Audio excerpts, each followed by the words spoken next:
안녕하세요. 윤석열 대통령의 법률대리인 윤갑근 변호사입니다. 설 연휴가 시작됐는데 가시지 못하고 찾아주셔서 너무 감사를 드리면서 오늘 전할 말씀을 올리겠습니다. 법치주의는 법의 지배를 통하여 권력의 남용을 방지하고자 하는 것이며 그 중요한 원리로 적법 절차를 둘 수 있습니다.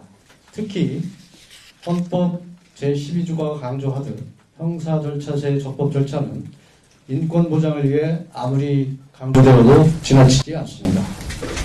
하지만 야당의 하명 수사기관으로 전락한 공수처는 헌법기관인 대통령을 대상으로 법률이 정한 적법 절차를 무시하고 수많은 불법 수사를 자행해 왔습니다. 공수처, 경찰, 법원이 거대 야당의 지휘하에 대통령 내란몰이에 나선 것이 작금의 혼란을 불러온 실질적 내란 행위입니다. 애당초 공수처의 수사 자체가 불법이고 원천 무효였습니다. 우리 헌법에 따라 대한민국의 어떤 기관도 재임 중인 현직 대통령에 대한 직권남용죄 수사가 불가능합니다. 대통령에 대한 수사가 가능한 내란죄의 경우 그 수사권은 경찰에게만 있습니다. 그런데도 공수처는 애당초 수사할 수 없는 대통령의 직권남용죄 수사를 발판으로 수사권이 없는 내란죄 수사를 정당화하였습니다. 불법에 불법을 얹어 합법이라고 주장하는 헌정 유린을 자행한 것입니다. 이후 벌어진 공수처의 대통령 체포는 그 자체로 완전한 내란 행위였습니다. 공수처는 공주수사본부라는 법률에 근거도 없는 협의체를 만들어 수사 지휘권이 없음에도 경찰 기동대 수천 명을 동원하였습니다. 법무부는 지난 1월 23일 국회에 공수처 검사의 사법경찰관에 관한 각종 영장의 집행진위는 불가한 것으로 보는 것이 타당하다는 해실을 한 바 있습니다. 공수처와 경찰은 파견된 경찰관들이 공수처 검사의 지휘하에 체포영장 집행을 보조하는 범인의 행위는 적법한 것으로 판단한다며 형사 사법 체계와 법률을 완전히 무시했습니다.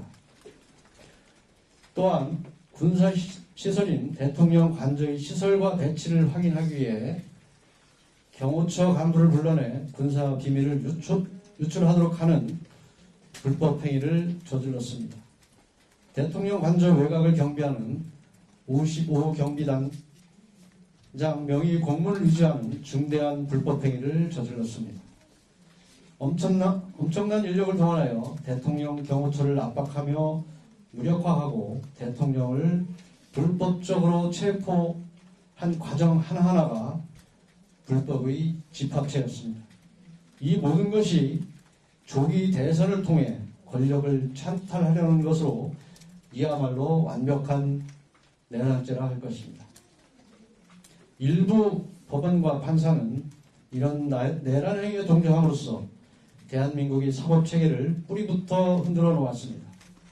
공수처는 공수처법상 관할 법원인 서울중앙지법이 아닌 우리법연구회가 주축이 되어 있는 서울 서부지방법원에 체포영장, 구속영장을 잇따라 청구했습니다. 서울 서부지법의 우리법연구회 출신 판사는 수사권도 없는 공수처에 체포영장을 발부하고 해계한 제외 조항까지 집어넣어 입법권을 침해하여 판사 입법까지 하였습니다. 이재명 대표, 조국 전 대표에 대해서는 여지없이 적용되었던 불구속 수사 원칙과 재판 지휘원에 대한 관용적 논리들이 대통령에게는 단 하나도 적용되지 않았습니다. 공수처는 대통령의 인권도 잔인하게 짓밟았습니다. 분풀이라도 하듯 가족까지 포함한 일반의 접견을 제한하였으며 외부와의 서신 역시 금지시켰습니다. 이미 진술거부권 행사를 고지하였음에도 지속적으로 강제구의를 겁박하며 대통령의 헌재심판 방어권마저 해방하였습니다. 그리고는 결국 자신들이 할 수 있는 것이 아무것도 없자 서둘러 검찰에 사건을 이첩하였습니다. 어젯밤 서울중앙지검법원이 검찰의 구속기간 연장 청구를 불허한 것은 그나마 우리 법원의 마지막 자존심이었습니다. 공수처법 제26조에 명확하게 검찰에게는 구속기간의 연장이나 추가 강제수사가 아니라 공소제기 여부의 결정만 남아있다는 올바른 결정을 내린 것입니다. 지금 검찰이 할 일은 전례도 찾기 힘든 구속영장 연장 재신청이 아니라 즉각 대통령을 석방하고 공수처의 내란죄, 군사기밀보호법 위반 등 불법 행위를 조속히 수사를 착수하여 엄중하게 수사하는 것입니다. 내란몰이로 대통령을 구속하고 제대로 방어권도 행사할 수 없도록 한 후 탄핵 심판에서 대통령을 끌어내리겠다는 시도는 여전히 계속되고 있습니다. 헌법재판소는 혼란한 상황을 조속히 안정시켜야 한다는 이유로 주 2회 변론을 예정하며 대통령의 방어권 행사와 곤란한 상황을 만들어 놓았습니다.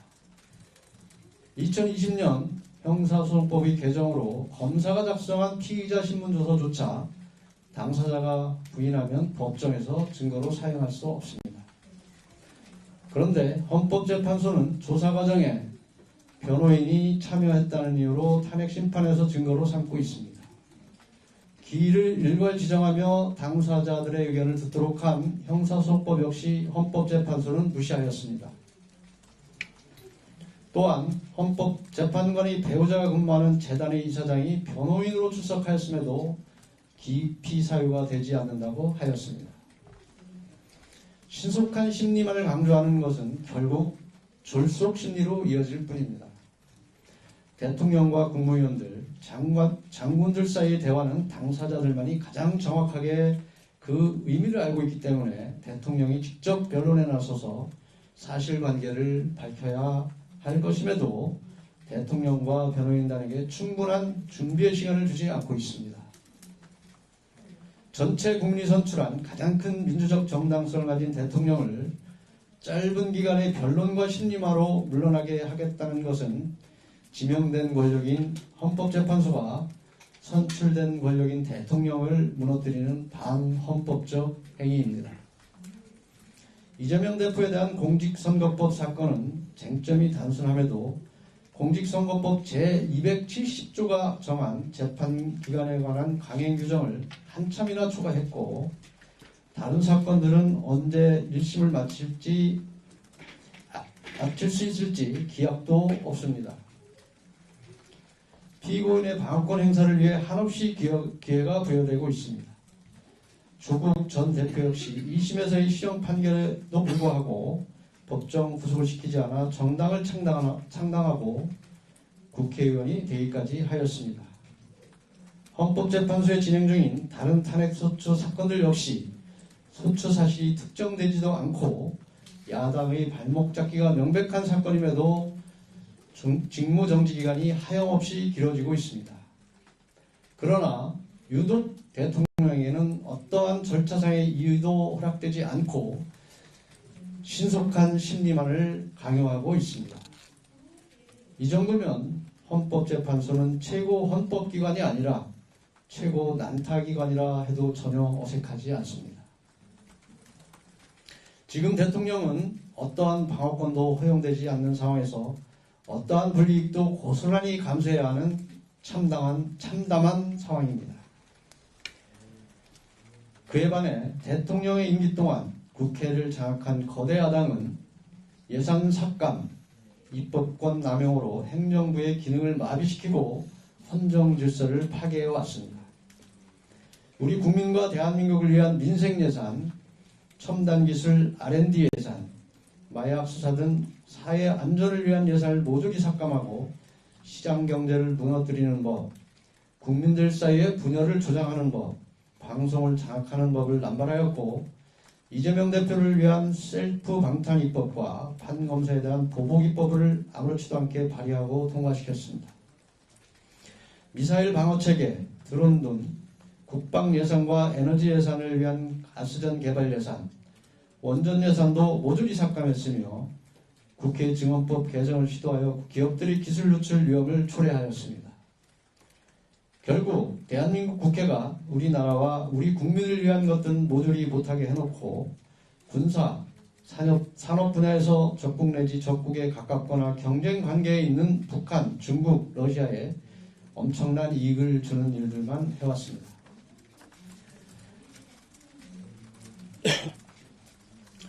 거대 야당의 무차별 탄핵 역시 행정부의 기능을 마비시켰습니다. 대통령의 임기 중 29번의 탄핵 수추가 있었습니다. 이태원 참사의 책임을 묻는다며 법제사법위원회에 회부하여 조사를 하자는 의견도 묵살한 채 탄핵을 강행하여 이상민 행안부 장관의 직무를 정지시켰으나 그 결과는 전원일치 기각이었습니다. 또한 이재명 대표 체포 동의안에 대한 보복 탄핵으로 헌정사상 처음으로 검사 탄핵을 하였으며 이재명 대표의 대북 송금을 수사한 검사들을 탄핵하였습니다. 검찰총장이 나서 이재명에 대한 방탄을 위한 탄핵이라 하였고 법무부 역시 특정 정치인을 수사한 검사에 대한 보복적 탄핵이라고 하였습니다. 그럼에도 불구하고 입법 독재는 계속되었습니다. 방송통신위원장에 취임한 지 하루 만에 이루어진 탄핵 역시 기각되었지만 방송통신위원회는 기능이 마비되었습니다. 감사원장은 문재인 정부에서 사드 배치가 늦어진 점에 대한 감사를 하였다는 이유로 탄핵되었습니다. 대통령에 대한 탄핵이 된 상황에서 국무총리가 헌법재판관의 임명을 거부했다는 이유로 압박하더니 국무총리까지 탄핵하였고 직무대행의 직무대행이라는 상황까지 초래하였습니다. 위헌적이고 삼권 분립을 망가뜨리고 국가의 시스템을 마비시키는 입법 독재이며 거대 야당의 폭주였습니다. 이러한 거대 야당의 폭주로 인한 헌정 위기에도 불구하고 어떠한 설득과 경고도 효과를 발휘하지 못하자 대통령은 결국 비상계엄이라는 대통령의 비상대권을 통해 국민에게 직접 알리고 주권자인 국민이 비판, 견제해 줄 것을 호소하는 것입니다. 대통령의 비상계엄 선포는 결코 내란죄가 성립될 수 없습니다. 애당초 국가 권력의 정점에 있는 대통령이 비상계엄 선포를 통해 권력을 찬탈하려 했다는 주장 자체가 전혀 설득력이 없습니다. 비상대권인 비상계엄은 대통령의 헌법상 권한으로서 비상계엄 선포의 요건에 대하여는 대의제 민주주의 최고 권력인 대통령이 판단할 사항으로서 대통령의 국가 긴급권 행사에 대해 내란으로 처벌한 사례는 없다는 것이 대다수 헌법 석학들이 명확한 결론입니다. 대통령의 비상계엄 선포 자체에 대해서는 사법심사의 대상이 되지 않는다는 것 역시 지금까지 헌법재판소와 대법원의 판례에서 확인할 수 있습니다. 국정의 혼란을 수습하고 망국적인 국정을 수습하려는 대통령에게 국권문란의 목적을 찾아볼 수 없으며 질서 유지를 위해 소규모의 군을 국회에 동원하고 일부 IT 요원을 선관위에 파견한 것을 두고 한 지방의 평온을 해치는 폭동이라 할 수는 없습니다. 작금의 국정 혼란을 수습하기 위해서는 대통령에 대한 내란몰이를 멈추고 대통령을 끌어내리려는 모든 시도를 중단하는 것이 최우선입니다. 냉정하고 객관적인 시각으로 거대 야당의 폭주로 인한 사법, 행정의 무력을 진단하고 거대 야당의 폭주에 대한 견제와 대안을 마련하는 것이 뒤따라야 할 것입니다. 검찰은 바지 수사기관, 하명 수사기관으로 활약한 공수처의 유압 수사를 이어받지 말고 즉시 대통령을 석방해야 됩니다. 그리고 공수처의 유압 수사와 군사기밀 누출, 공문서 위조 등의 불법 행위들을 철저히 수사해야 합니다. 대통령은 무너진 법치를 다시 세우기에 끝까지 국민과 함께 할 것입니다. 다시 대한민국은 다급해진 민주당이 차용해 할 수 있는 말이 아니라 대한민국의 미래를 끊임없이 고뇌해온 대통령만이 할 수 있는 일입니다. 감사합니다.